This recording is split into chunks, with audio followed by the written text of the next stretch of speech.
जिस युद्ध को दुर्योधन अपनी जीत मान चुका था। लेकिन जब उसने कुरुक्षेत्र की भूमि पर पांडवों की विशाल सेना को देखा तो उसके मन में पहली बार चिंता और डर पैदा हुआ। जिसे वह कमजोर समझता था, वही पांडव आज इतनी बड़ी शक्ति के साथ उसके सामने खड़े थे।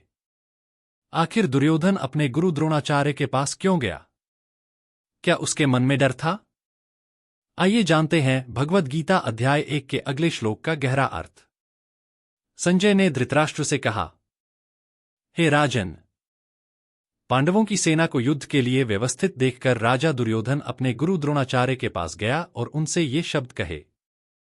संजय समझ चुके थे कि धृतराष्ट्र के मन में चिंता थी।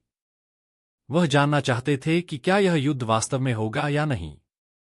इसलिए संजय ने बताया कि पांडवों की सेना पूरी तैयारी के साथ युद्ध भूमि में खड़ी है।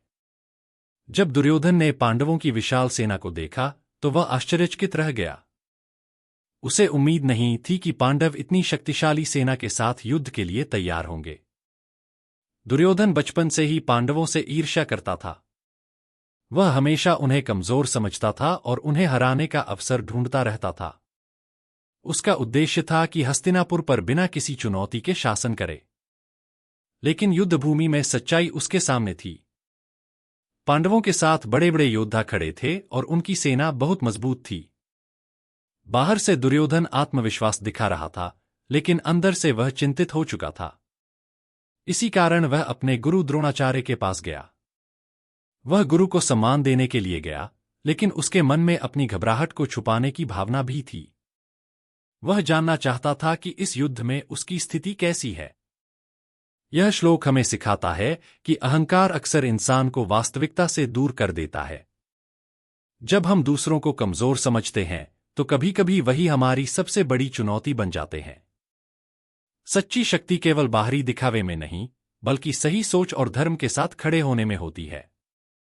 भगवद गीता हमें बताती है कि जीवन का हर युद्ध पहले हमारे मन में शुरू होता है। आगे हम जानेंगे कि दुर्योधन ने अपने गुरु द्रोणाचार्य से क्या कहा और उसने पांडवों की सेना के बारे में कौन-कौन सी बातें बताईं।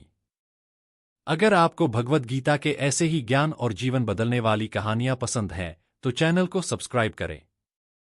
जय श्री कृष्ण।